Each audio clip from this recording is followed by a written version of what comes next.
Hello and welcome back to Draw Cartoons. It is June, it is Pride Month, and it is time for another Draw Cartoons Discord art showcase. That's art that you guys post to the Discord, for which there is a link down below this video in the description if you want to be a part of all that fun. Every month we take art that you guys post to the #art channel, and I talk about it and I show it off, and it's all a great place to get some inspiration and some feedback. So let's get on with this month's, but if you do end up enjoying this video, guys, it would really help me out if you click the like button, and while you're at it, if you haven't already, hit that subscribe button for me and that bell so that you get notifications for when I post tutorials and art showcases just like this one. Without further ado, let's go.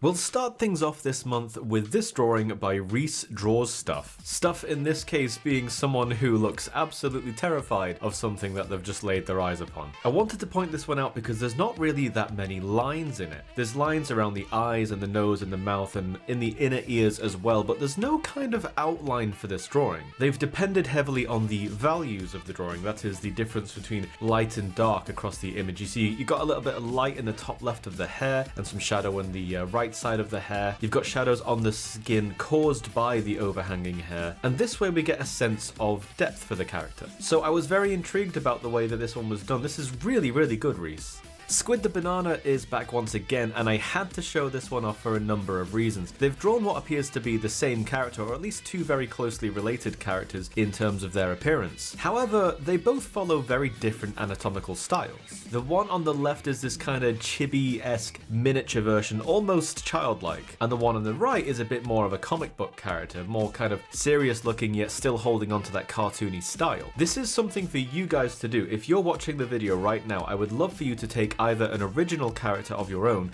or a character that's, you know, out there, like an actual canon character belonging to some kind of cartoon or movie, and then draw them in these two styles. Draw them in this miniature version and then this almost kind of adult, more serious version on the right. Squid the Banana, thank you for the fantastic artwork and the inspiration. Also, before I move on to another artist, I am never going to get tired of this "It's Mobbing Time" meme. I don't really know where it came from, but it's absolutely hilarious. And Squid the Banana has taken Mugman from Cuphead and made them mob out. In all seriousness though, I actually love the kind of smoky design that you've put on this one, all of it kind of behind the character, but also the line going across the face to show the transformation. Very effective. Here's one by Godusop that caught my eye. These appear to be Asian inspired kind of mythical creatures, you know, the kind of Eastern dragon with the really long bodies. You know, something along the lines of Haku from Spirited Away, if you've ever seen that. If you've not seen Spirited Away, you really should watch that. It's probably the best Ghibli movie. Now I'll move on before I cause any arguments. These are cool. I wanted to ask if they're imagined or if they're based on something. They could use a bit more internal colour. I can see the lines have their own colours, but rather than white, I'd love to see what they look like if you were to colour these in entirely. Jose has drawn a couple of their characters watching TV, and again I really like the lighting of this one. It really looks like the television is actually on and the characters are watching it. You've got these sharp shadows directly behind the characters and the sofa, but you've also got this softer glow around the image. You'll see the corners of the picture are dark. They have what's called a vignette. A vignette is brilliant and very easy to do as a way to keep your viewer's eye in the center, much like the torch picture I'm going to talk about in a minute. And yeah, just one small constructive criticism for you. I'm not sure where one of the characters' arms is. I imagine that maybe it's tucked behind them, but yeah, just be mindful of your character's limbs. Teresh, you kinda sus. Jokes aside though, this is actually a near perfect recreation of the Among Us spaceman character. You've got the shading absolutely right and the shape of the character with the silhouette, the backpack, the glasses, absolutely spot on. You're not one of those people that goes around drawing this on everyday objects out in the wild, are you? I swear I've been seeing those things just popping up in town or wherever I go. Someone's just drawn an Among Us spaceman. What's that all about? Why are people doing that? Keep your drawings on paper and computers, people. Zizo has drawn this purple werewolf looking guy. guy. The expression on this is wacky and friendly and cartoony, exactly what I like to see. The physique is this kind of top-heavy shape, which is a pretty good look for werewolves, as it makes them look more imposing and powerful. And the feet, that kind of werewolf-looking feet thing, it's quite hard to pull off because it almost looks like they've got two knees, but they're not. Well, like there's a knee at the front, but then the heel is really, really far back. Those kinds of legs are very hard to draw, but if you watch a few werewolf movies, you'll know what I mean and you'll kind of understand it more. It's almost like they're walking on their tiptoes. Anyway, yeah, this is great. I love the expression. I like the pose choice. Looks like they're either waving at someone or they're waving their deadly claws at someone. Either way, this is great. I'd love to see more stuff like this. Here we have a piece by Ranch. The expression on this is very cool and interesting, very to one side. The character has obviously seen something that they don't understand or has made them feel very curious. One bit of feedback here for you would be that this arm on the right side is very prominent, and while it might be deliberate with the kind of, the exaggeration that you get in cartoons, it might be a little much in this case. Experiment around with that kind of increasing the size of limbs based on perspective by all means, but I also wanted to point out that I like the use of black as shadows around the edges of the character. Very effective and really makes them stick out of the page. Nerf is back with some absolutely killer cartoons again.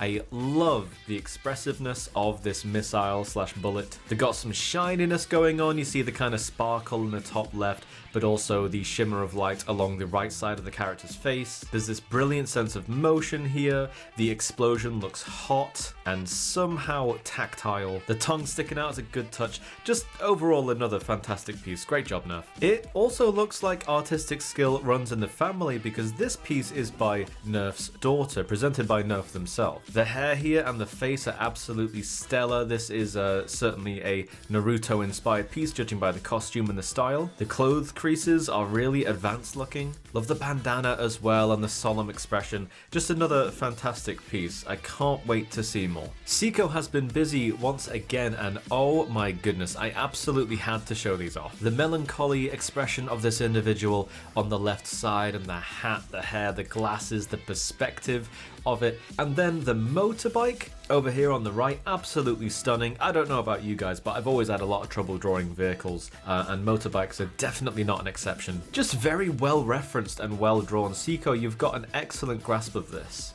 ZD Productions has drawn this very cool looking kind of superhero-esque cat. I love the hat, the cape, the outfit in general. The thing that caught my eye the most is, though, the expression. You've got like the whiskers and the very menacing kind of looking smile.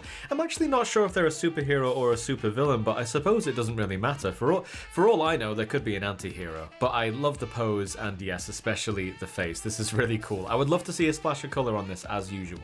Here we have this extraordinarily well-drawn and expressive piece by Pop. I don't have any criticism for this one other than I guess you could throw a splash of color on the character in the center, but even then, the fact that they look like they've been drawn onto a piece of paper and then snipped out with a pair of scissors, the stylization of this is absolutely fantastic. Eddie in the Discord made this one for a competition, not a competition hosted by Draw Cartoons, a different competition. And there are a few things I really wanted to point out that are very interesting about this piece. First of all is this sheer amount of detail. There is a lot going on here, and even in digital art, that is quite a lot to put together. So I have to admire the time and effort that's gone into this piece. You definitely pulled out all the stops on this one. The other thing is the lighting effect that you've got from the torch in the center. I like that. You've definitely got this kind of what that does is it draws your eyes to the center of the piece, because that's where the light's coming from. So there's a tip for you guys. If you're going to use lights and shadows in your work, your eyes will be naturally drawn as the viewer to the part that's most well lit. You might have noticed this in video games as well, where you will naturally follow the corridor that's the most well lit one. That's a very deliberate game design choice. Anyway, I've got a tip for you, Eddie. These two purple anchors, one is a bit thicker than the other, but you could have avoided having to draw the second anchor simply by copying and pasting your line work to the other side and then flipping it. That's just one magical and very convenient thing about digital art. So there's a very quick tip for you. Easy symmetry. Ajman, I love how you did this. It's almost like a commercial or an advert. I really like the way you've stylized this. It almost looks like I could imagine them springing out of the circle with their hands out and just saying this. There's something very animated about it, despite the fact that obviously it's not literally naturally animated. The hands are pretty well done. There is something here I wanted to point out though, and it's something that is incredibly hard to get right. The eyes are not quite looking at the viewer, but you're so close. You're so very, very close to that being right. Keep experimenting with it, keep playing with it until it really looks like the character is making eye contact. This is something that I should probably do a tutorial on because it is exceptionally challenging to draw that right. Overall though, I really love this. I love the muted color palette in this one as well. Really, really nice.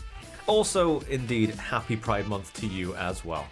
I love seeing a bit of posing practice, and here Funky Cactus has drawn an OC of theirs in the very famous and well-known Sonic Adventure pose. Not an easy pose to draw, but a pose that you've absolutely nailed here. I just wanted to show this one, even though it's just a sketch, because I really like to see the pose experimentation. There's another challenge for you guys. Take an OC of your own, or, you know, an actual canon character out there, and draw them in that Sonic Adventure pose, just like this. Holy color, Batman. Saki has knocked it out the park. Yes, I do like that phrase. With an assortment of very attractive and well-chosen, highly saturated colors. What a color palette on this. The anatomy of the character is that kind of chibi style that I've mentioned a few times. Very effective and very well drawn off. The zipper, while simple, is very effective in its kind of, you know, zigzag pattern. This character gives me the impression that they're some kind of bubblegum based superhero, judging by the plaster on their face, but also like splatters of bubblegum on the character, and yes, the huge bubblegum vending machine over their back. Love the expression, I love the shading on this. Saki, absolutely fantastic work yet again. Fox Guy did this lovely sketch of a panda sort of character here. I really like the pose. It looks like they are in motion, and a little waving hand up there as well. I appreciate that you've gone through the effort of raising one of the legs instead of having it statically kind of stuck to the floor. I would say work a bit more on exaggerating your expressions. You could make the mouth a little bit bigger. The eyes are kind of these large black spots, and they may benefit from having a pupil and then kind of like a white part of the eye, but the character design choice is down to you. And last but not least, we have this drawing of Drew from Dislight, which I think is some new mobile game. I've not really dipped into it myself, but I've heard of it. This is by Mochi Milky Bun. Now, I love the silhouette of this character. They have excellent proportions from the head all the way down to the knees where the drawing cuts off. I believe you've colored this with watercolors, which are very hard to use in my experience, but you've done a pretty good job of it here. If you look closely at the blazer, there is this kind of harmonization between the pink and the black going on there, so you get this kind of blurry effect of the two crossing over. Looks very, very good. If I was to really nitpick here, I would say be mindful of the size of the arm kind of presenting itself to the butterfly. I think it's a butterfly. Anyway, that's the only thing I can really point out here that might need some work, but this is excellent otherwise. Great job, Mochi. And that's going to be it for this month. Remember guys, if your art didn't show up in the video, that doesn't mean that I don't like it or anything like that. That's not what this is about. It's not a competition.